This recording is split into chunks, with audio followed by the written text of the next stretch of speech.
supersensible currents, group soul, and the I in human beings and animals. Yesterday we discussed the currents of forces that shape the human organism and make its form comprehensible.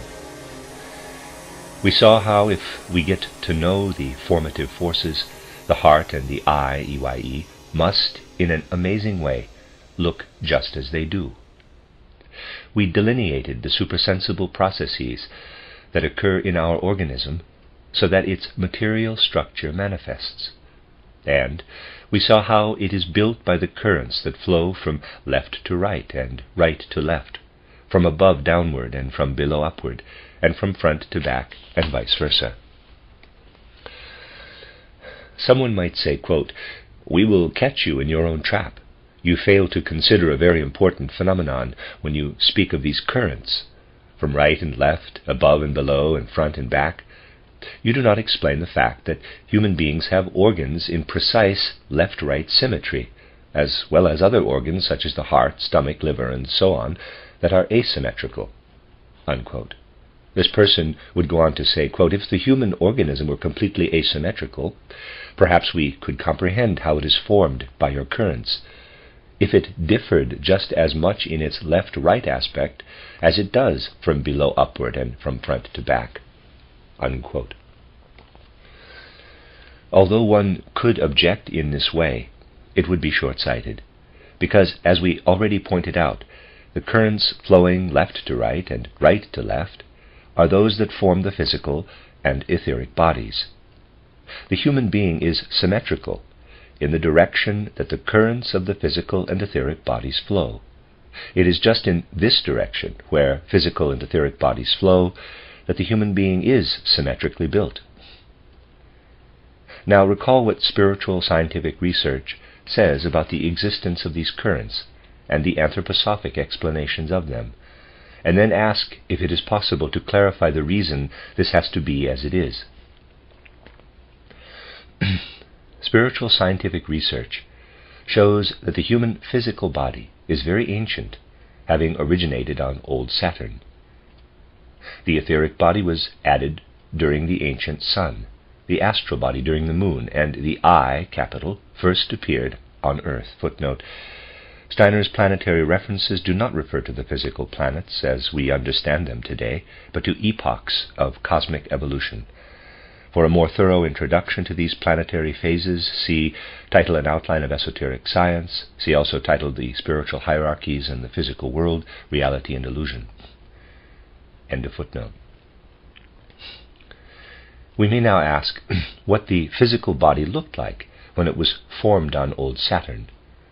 It was, of course, asymmetrical, since it had to work in a direction that corresponds to the left-to-right orientation of today's physical body. And what about the etheric body in its origin on the sun? It too is asymmetrical, since it had to be laid out in the direction that corresponds to the present right-to-left orientation in the physical body. Evolution continued, however, and didn't stop with the effect of ancient sun. The effect of moon activity now began. The physical body continued to evolve, and its form was shaped further. If the moon's effect had not been added, human beings would have remained physically asymmetrical. But the physical body's development continued on the moon, and all the rest evolved further on Earth. Something else had to enter the picture that changed the earlier formation and transformed it into an entirely different one. The direction had to be reversed in order to avoid one-sidedness, and this had to be done from the opposite side. In other words, the direction from left to right that had been imprinted on the organization of the physical body during Saturn now had to be balanced by a development from right to left. How did this happen? In previous lectures I spoke about the sun's separation from the moon during the ancient moon evolution, and I said that the sun's forces no longer worked from the same side, from within the moon's body, but from outside. This is the same thing that happened to the etheric body as the development progressed. What developed as the physical body until the time of ancient moon was then taken up from the side under the external influence of the sun. Now, someone might say, quote, yes, but we can't understand why this second side, formed so much later, is not much smaller than the other side. Why are they symmetrical? Unquote. Recall something else I told you. Certain more highly evolved beings had to leave both the moon and the earth in order to develop a greater impact.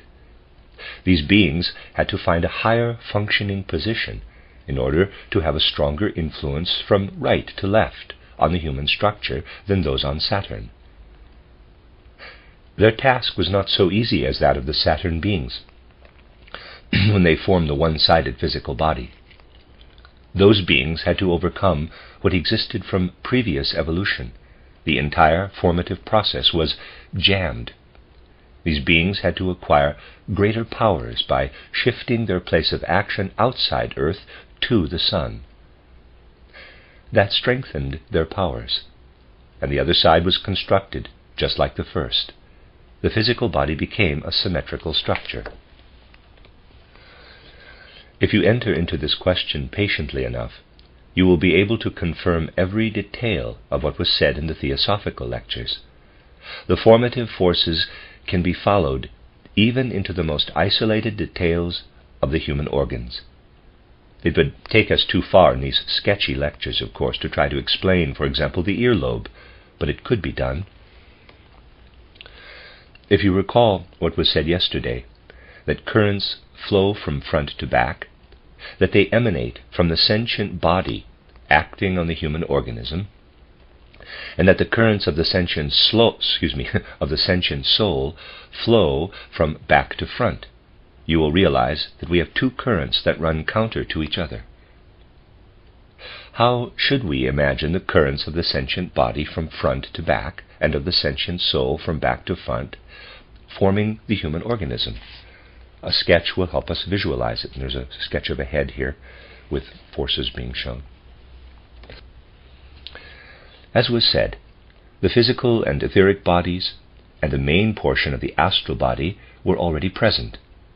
Now the currents issuing from the sentient body enter the picture to bore their way into the organism from front to back. Their action is such that they build various organs into what was already in the human organism. Now imagine the sentient soul again working into the organism from back to front. The work is an inner one, because it is precisely the sentient soul doing it. The currents congest at the front in such a way that as they bore into the organism, they form a layer over the structure they are building.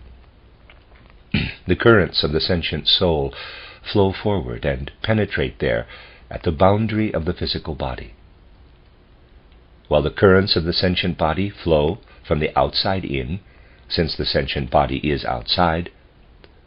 Those of the sentient soul stream from the inside out. This must create various openings where they come together. Several holes must be bored there. These currents move forward from behind, and others move from the front back. The former currents issue from the sentient soul, thus from within, and bore into the physical organism. In viewing this sketch, you see the human face in profile.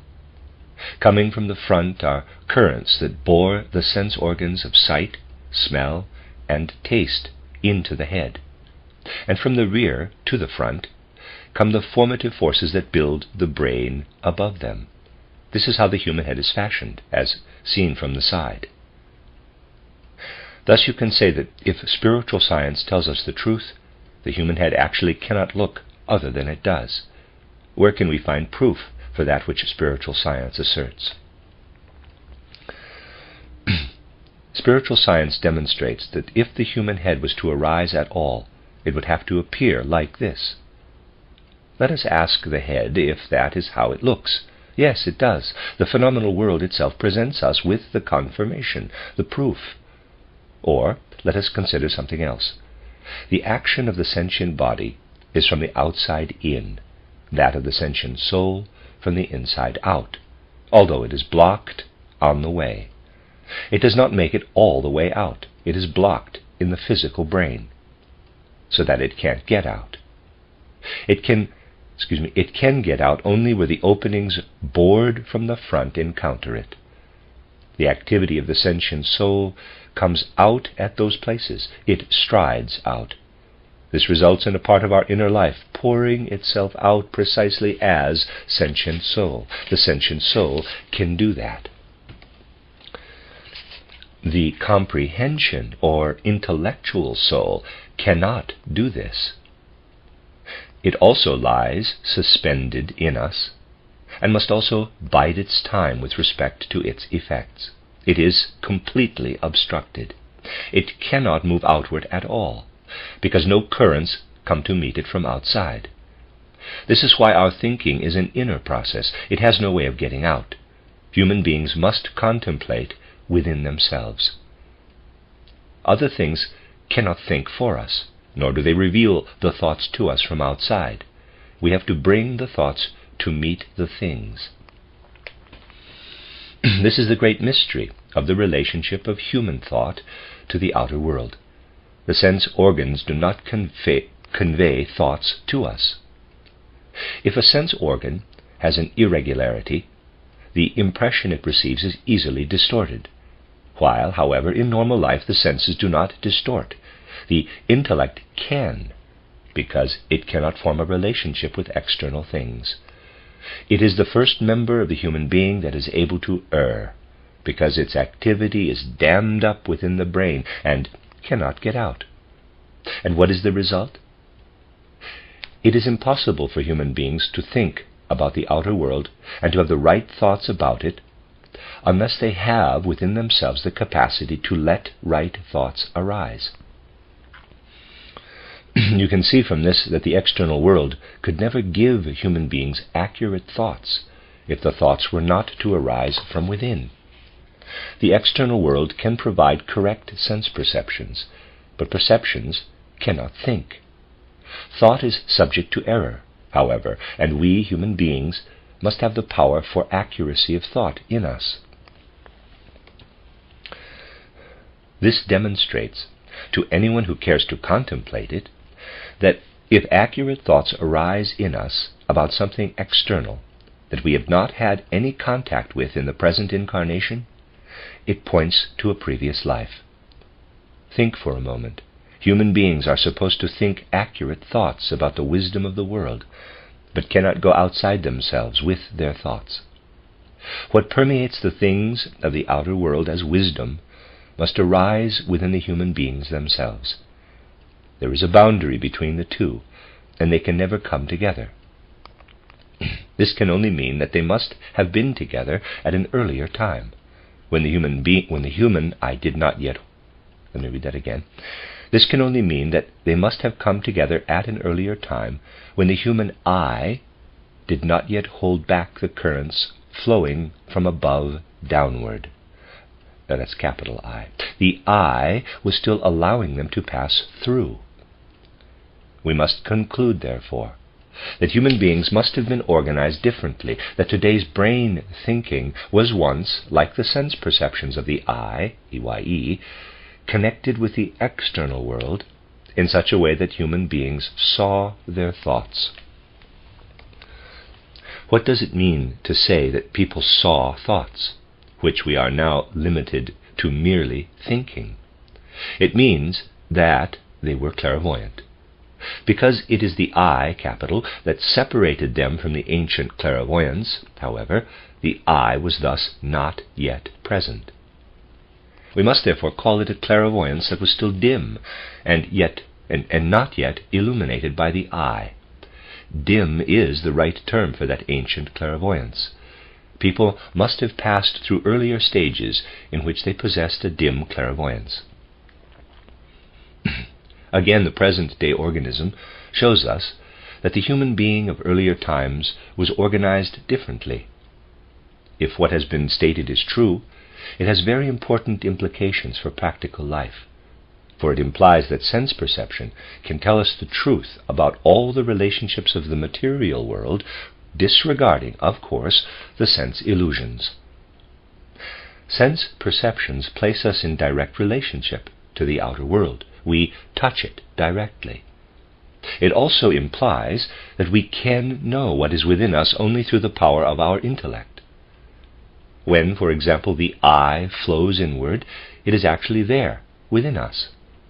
Therefore, when we direct our thinking to the eye, it is very natural that since the eye is inside us, such thinking about it can determine something about it. Dr. Unger's lectures made this clear. Now you will be able to localize the process. It is the meeting between the intellectual soul and the I that gives rise to pure thinking, thinking directed inward. And it will be clear to you that this thinking, which comprehends itself, cannot be subject to error, like that thinking that rambles all over attempting to draw conclusions out of external things.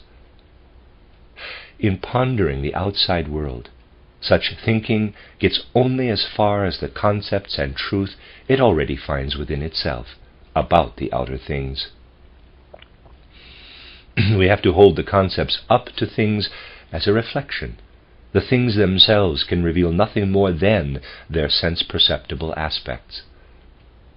We human beings have to allow the concepts or thoughts inherent in the things to arise in us from a real capacity for truth. What can we judge in the outer world? Indeed, people can assess only what they encounter through the senses in the external world. The senses cannot decide about things that remain hidden to the senses themselves. What is it then about the human being that appears solely in its own truth? Of human beings and of other natural creatures, the only thing that appears in its reality for the physical plane is that which the senses can actually sense. As soon as something is removed from the senses, no judgment can be made about that thing from the physical plane. At that moment, reasoning, if not accompanied and directed by an inner sense for truth or inner accuracy, must necessarily fall prey to all kinds of errors. Let me illustrate this with an example that contrasts two different approaches. You are familiar with one of them from spiritual scientific research, the study of the forms human beings have passed through during earlier conditions of existence, the Atlantean and Lemurian periods, and all the way back through the Moon, Sun, and Saturn existences. We are shown out of spiritual scientific research what forms the human being has gone through. Today we have studied an example of how what the senses perceive can appear wonderfully comprehensible when we make this approach to human evolution our own, and we work through it in relation to the outer world. You will become increasingly convinced of this astounding fact, that everything in the external world confirms what spiritual research discovers out of the facts of the spiritual world. Now, as a contrast, let us look at the recently formulated theory of evolution offered by ordinary research. We especially notice that an important law that I referred to yesterday has been established. It is the fundamental biogenetic law that states, based on external facts, that the human being in its germinal state briefly goes through a series of forms reminiscent of certain animal shapes. At one stage it resembles a small fish, and so on, recapitulating the various forms of the animal kingdom. You are all probably aware that when the theory of heredity got out of hand, these facts were interpreted as proof that human beings passed through all the forms observed in embryonic development. One is tempted to comment that it was truly a blessing that the gods concerned for us delayed this observation until almost simultaneously, after this theory had been publicized in its more extreme interpretation, things almost always overlap, it could be set straight by spiritual science. The stages passed through before human beings arrived on the physical plane and became perceptible to physical senses were concealed by the gods and could not be observed.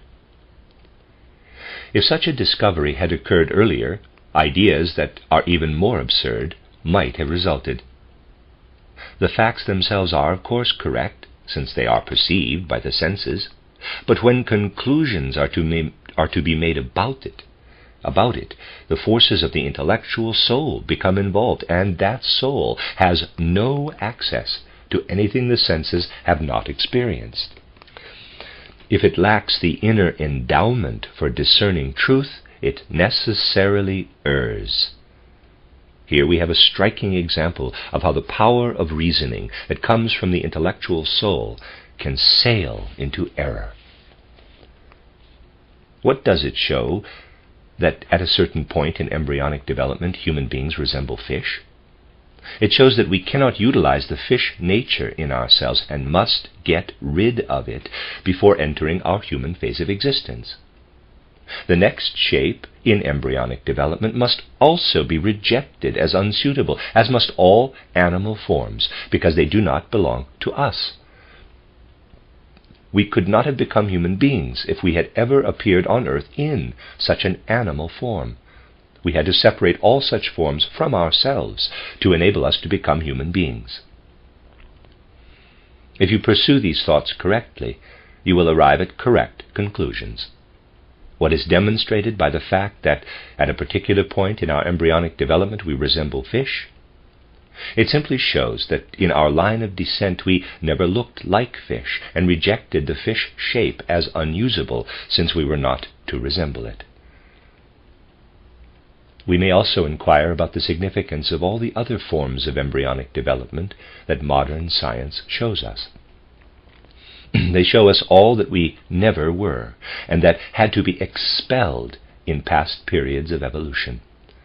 Science shows all those pictures that we never resembled. In fact, through embryology, we can discover what we never resembled in prehistoric times. We learn which shapes we pushed out rather than went through. If, from the facts, we conclude that we descended from such animal forms, that we passed through them to reach our present evolutionary stage, we place ourselves in the same position as someone who says, quote, "Here is a son, S-O-N, and here the father. As I compare them, I cannot believe that the son descended from the father. Instead, I'll believe that the son descended from himself, or that he was his father's ancestor," unquote. Just the opposite sequence of evolution was accepted as the result of a mistake, because the intellect proved unequal to really thinking through the facts of reality. These images of the past are, of course, extremely important, because they make us aware of how we never looked. Another example brings this fact home to us even better. We can study it in the realms offered by the outer sense world, realms that are not hidden. All these forms are there in the outer world. They lie open to observation by our ordinary disciplined scrutiny. Human beings did not draw false conclusions about human descent as long as they depended only on observation and applied their minds to what was spread before them in the world of the senses, rather than to what was not observable. Of course, they didn't judge human evolution out of the intellect, but relied on a natural, exact sense for truth. They looked at apes and felt the same uncanny feeling that any healthy-minded person does when looking at apes, one that can be compared only to a certain sense of shame. That sense was closer to the truth than what was said later by the erring intellect. In this sense of shame lies the feeling judgment that apes are beings that fell from the human stream, beings that remain behind. They originated in the human evolutionary line and had to be separated out from it.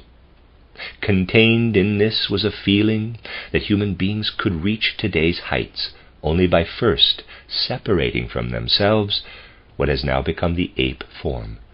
If we had retained it, we could never have developed into human beings. This lies in the natural, healthy feeling. But then the matter was investigated through the intellect, and this gave birth to the erroneous statement that the human form descended from the ape. That is an error. The more you think about it, the more you will find that what was just discussed is deeply justified. That human beings are descended from apes is an error that you can confirm through a very ordinary consideration. Let us assume that you are observing the members of human nature, apparent purely through the senses, and that you are studying either yourself or the observable aspect of human nature in other human beings. There are two currents, that of the sentient body, flowing from front to back, and that of the sentient soul, flowing from back to front. And since they converge, we must distinguish in what appears on the human being between what is moving from front to back as the current of the sentient body, and what is moving from back to front as the current of the sentient soul. Bearing this in mind, let us look into the countenance of a person. As far as we depend on our senses, the image we perceive is of course correct. We cannot be mistaken, since we are dealing with a sense impression. Now the intellect enters the picture, and does so subconsciously. We are confronted immediately with a classic example of erroneous judgment. For how does the mind conceive the human countenance in relation to the forces that formed it? It thinks of it as having been shaped from outside, whereas the face is really the product of the sentient soul working outward from within. We judge incorrectly when we look into a person's countenance and say that it is actually material body. We must say instead that what the senses perceive here is the outer image of the sentient soul, the soul itself, and that soul works outward from within. You have reached the correct conclusion when you view the human face as soul, excluding the possibility that it could be corporeal body. Let me read that sentence again. You have reached the correct conclusion when you view the human face as soul, excluding the possibility that it could be corporeal body. You are concerned here with a great illusion. You look at a human face that is the picture of a soul, and while looking at this picture of the soul, of course it is only an image, you think of it as corporeal. That view is totally mistaken, and demonstrates how wrongly we interpret things as soon as we call on our power of judgment. We form correct views of external images only if we understand them correctly, if we speak of the human countenance as an, quote, image of the soul, unquote, and recognize the mistake in trying to explain it only on the basis of the physical and etheric forces. This human countenance must be explained out of the forces of the soul itself. The visible is explained in terms of the invisible in this case. As you delve into spiritual science, you become increasingly aware of what a lofty training of thinking it is, and that the chaotic thinking we encounter everywhere today, especially in scientific circles, must be overcome. Perhaps you occasionally feel that what you hear makes strenuous demands on your thinking. Spiritual science, however, is also a noble training of logical thinking, since it forces us to interpret properly what we encounter in the world. And we must correctly interpret certain manifestations that lead from an anthroposophy that is concerned with the individual to an anthroposophy concerned with all of humankind. Now let us return to what we have termed the sense of speech and the sense of concept or visualization.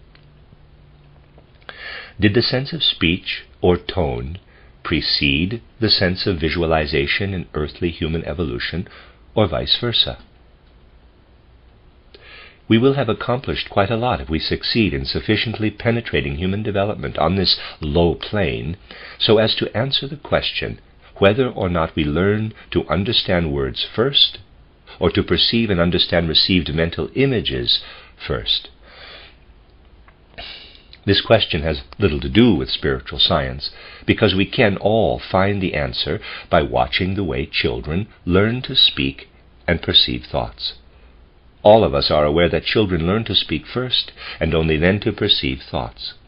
Indeed, speech is necessary for thought perception. Why? Simply because the sense of speech or tone is the prerequisite for the sense of visualization. Children learn to speak because they can hear and listen to what the sense of speech perceives. Their speaking itself, then, is mere imitation. Thus you will find that children imitate speech sounds long before they understand anything that might be called a mental representation. Observe carefully, and you will see that the sense of speech or tone develops first and provides the basis for the development of the sense of concept. The speech sense thus enables us to perceive not only sounds, but what we call tones of speech as well. This leads us to ask how, in the course of evolution, human beings became able to perceive speech tones, and as a consequence developed the ability to speak. How was it that human beings were able to develop speech over the course of their evolution? At this point, we have to clarify a certain matter. Learning to speak, not merely hearing, required not only that something come to human beings from outside and be perceived by them, but also that something within human beings follow the same route that the currents of the sentient soul take as they press forward from behind. This was essential. Human evolution had to proceed in such a way that the sentient soul became permeated by a current moving in the same direction as the soul's currents, which create through movement toward the front from behind. That was needed for speech. Speaking had to precede the sense of visualization. Speaking had to be acquired before human beings were in a position to sense the idea in words themselves, even in the words they spoke themselves. They first had to learn to emit speech tones and live in the sensations such tones generated before relating them to specific mental images. That had to come later. The initial experience was not of concept or mental image, but a feeling for what permeated the tones when they were emitted. Speech proceeded from this experience. This development had to take place after the blood circulation shifted to an upright position, for animals cannot speak. The I, capital, had to work from above downward. Although the I was present by that time, working downward from above, human beings were still unable to imagine it, since the visualizing sense was not yet developed. What was the result? Human beings could not receive speech through their individual I, but only through another I, comparable to the group I of animals. In this sense, speech is truly a gift of the gods. It was poured down from above into human beings along the path taken by the I before it could develop speech itself. The human I, flowing down from above, was not capable of developing speech. It did not yet have the organs capable of providing the impulse for speech development, and thus the collective I had to do it. Human beings were already complete, however. They were by that time upright human beings. The collective I had to work from above downward into the physical and etheric organism, and so on, in order to bring about speech. Another current flowed from below toward the group I. That group I flowed down from above and met another current that flowed upward from below. They met and created a kind of vortex. If you draw a straight line through the middle of the larynx, it follows the direction of the current used by those spirits who gave speech. Out of these two congesting currents, the peculiar form of the human larynx arose in physical matter. Thus the human being had to develop speech through the influence of a group soul living in the earth's environment. You may recall that I spoke about how group souls actually work on the earth. I said that the current of the group soul passes through the horizontal spinal cord of the animal. These streams of forces flowing from above downward constantly circulate around the earth as they did around ancient moon. They are currents that do not remain in place but circulate in a perpendicular manner around the earth. The vertically oriented group souls sweep around the earth in circles. What was the result? In order for human beings to develop speech through the influence of group souls, they could not remain at a fixed location, but had to migrate, moving from place to encounter the group soul. Human beings could not have learned speech if they had stayed where they were when they could not yet speak. What was the necessary direction of their movement? This is easily discovered. We know that human etheric currents flow from right to left, and the physical currents from left to right. Where then are the group souls that endowed human beings with speech? We can answer this through the following consideration. Let us look at the singular form of the earth. When you consider the fact that human beings learned to speak after they were already complete, you will agree that a strong current was needed, since the larynx in its soft shape first had to be transformed into the human larynx. This had to happen under very different conditions on earth than those we find today. What must they have been? Let us look at the earth.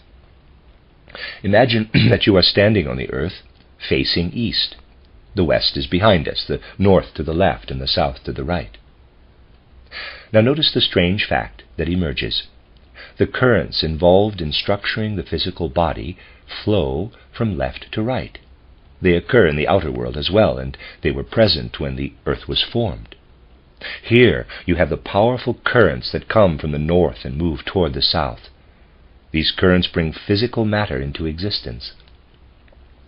On the other side are etheric currents, flowing from right to left, without the goal of condensing physical matter. You can still see this in the earth's asymmetry. In the direction of the physical currents you have the northern half with its continents. There the condensed physical matter draws itself together, whereas in the other, southern half, you have the expanses of ocean. The current working from the north is identical to the one that acts from left to right in human beings, and the current from the south is identical to the one that acts from right to left. Now let us consider the other two currents in human beings, the one moving from front to back and the other from back to front. As we have seen, the current from front to back goes from the sentient body into the sentient soul, into the soul in general, whereas the second goes outward. If you now consider this, and I ask that you consider it very carefully since it is not so easy, you will realize that in order to learn speech, human beings had to produce a current that flowed from within outward, that made its way into the sentient body. People had to encounter the group soul current and offer their organization to it, so that what could build the larynx could congest there. Human beings had to meet within the earthly realm such a current that could work into the human astral aspect. When human beings were first learning to speak, therefore, they could neither move in a northerly nor a southerly direction, but had to move in a direction at a right angle to both.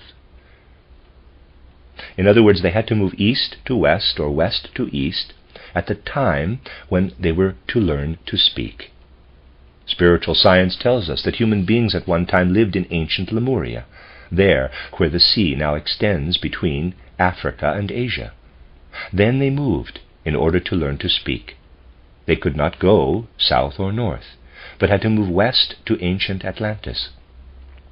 While moving west to Atlantis, they encountered the group souls who could evoke speech in them. You will find spiritual scientific observation confirmed as you come to understand the organism of human speech. Thus human beings learned speech in ancient Atlantis. Human beings then needed to develop the sense of imagery based on speech. They were not to stop at mere speech, but were to advance to a sense of mental representation. How could this happen? Of course, they could not continue in the same direction. They had to go in the opposite direction with the same current. Why? We saw what happens when visualization arises from the sense of tone or speech. We have seen how the speech tone develops from melody, when transformed into harmony, and when the fundamental tone is disregarded so that only the system of the overtones remains. Then the development of the visualization sense required the suppression in speech on one side, and on the other what had to be developed. Human beings had to reverse their direction after learning to speak. They had to return east from Atlantis to develop the sense of pictorial thinking from the speech they had learned. Here we see the significance of migration, as described by spiritual science, during which the ancient Atlanteans who were sufficiently mature began to move from west to east. They were thus able to develop the visualization sense in a fruitful way. Then it would follow that those who moved in the opposite direction, to the west, would not be able to develop a sense of visualization in a fruitful way. Some people did go in the opposite direction. They were the original inhabitants of America. Why did they not keep with this development? Why was it necessary that that which was learned in the East be brought to them later? It was because they moved in the opposite direction. That was the cosmic destiny of the original inhabitants of America, that they migrated in the opposite direction. This demonstrates the palpable reality of what is reported by spiritual investigation. One can understand the whole organization of the earth. The distribution of the continents, firm lands and oceans, and human migrations can all be understood once you comprehend the mystery of the continuous streams affecting human beings, which we have come to understand through anthroposophy. Anthroposophy really guides us into that living realm where human beings and the outer world can be clearly understood. And now we can go further. We could ask, did humanity go on to learn more after the sense of visualization was developed?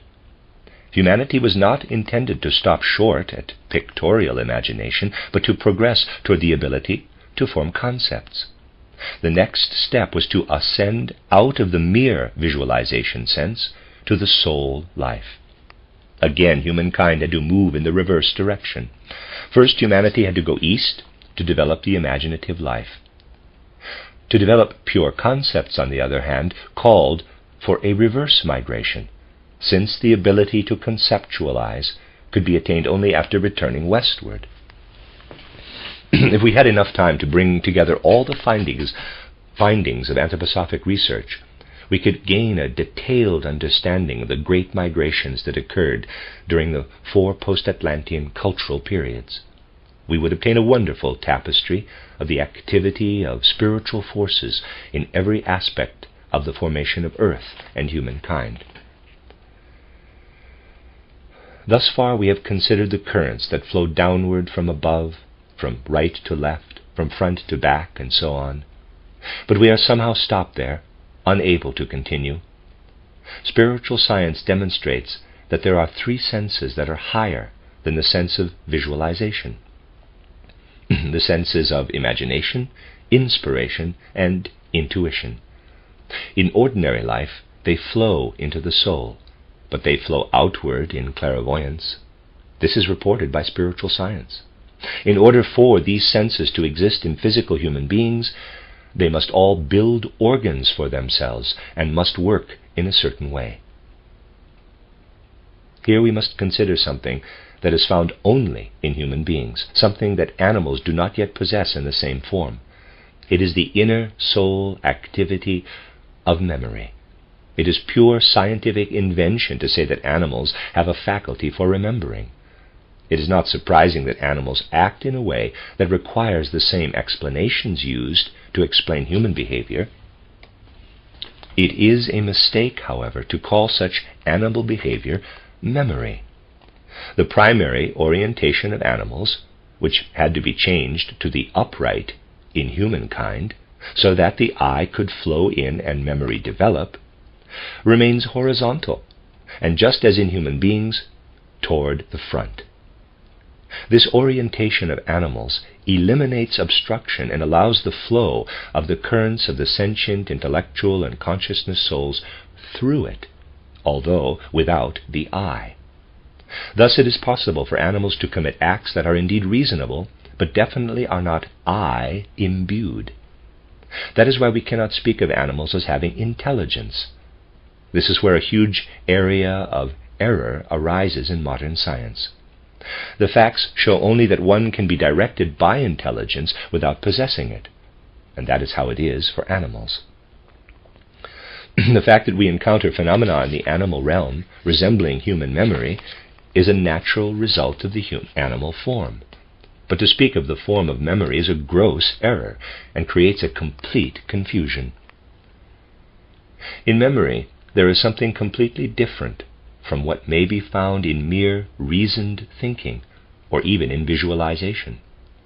In memory, we have before us a mental image that remains after the impression or perception itself is no longer present. Memory does not consist of doing something that resembles an earlier action.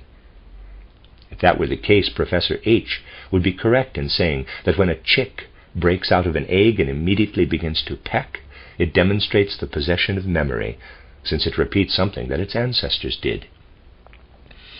Clearly, what memory is has not been grasped at all when such outrageous things are being done in the field of psychology. We could just as easily say that a clock possesses memory because it repeats the same movements every day. Such concepts are misleading in the broadest sense. Memory is correctly described as the retention in us of a mental picture. It is not the repetition of an external act. It is the I that retains the mental pictures. The nature of memory is that the I takes hold of a mental picture and retains it. But for this to occur in a human organism, an organ has to be created. The I must produce the necessary currents. Such currents must issue from the I itself and converge with the other currents coming from every direction. The I must flood into the other currents that exist without the I, and the I must conquer them. If, say, a current flows in from outside, the I must be able to issue a current in the opposite direction. This essential activity, in which the I was unable to engage at the very beginning, becomes apparent when you recall that during the age when the human being was supposed to learn to speak, such a counter-current had to arise. Because the I was not yet in a position to do so, a group I had to assume the task of driving this current into human souls. When real human soul life began with the participation of the I, however, the I itself sent currents out that penetrated the other already existing currents. Does the I notice when it drives a current into an already existing current? Yes, it notices very exactly. Up to the point of visualization, the I is not engaged in penetrating currents. To create higher faculties, such as memory, however, the I must issue a countercurrent that penetrates the existent current and must work against it. This becomes obvious as the I continues to develop and another element joins the three currents of space flowing at right angles to one another. As the I begins developing memory, it sends its current to bore somewhat in the opposite direction of space, and this becomes perceptible in the awareness of time. This is why memory is linked with the idea of time. It is an idea that, instead of being spatial, moves in the direction of the past, penetrating the space-related currents.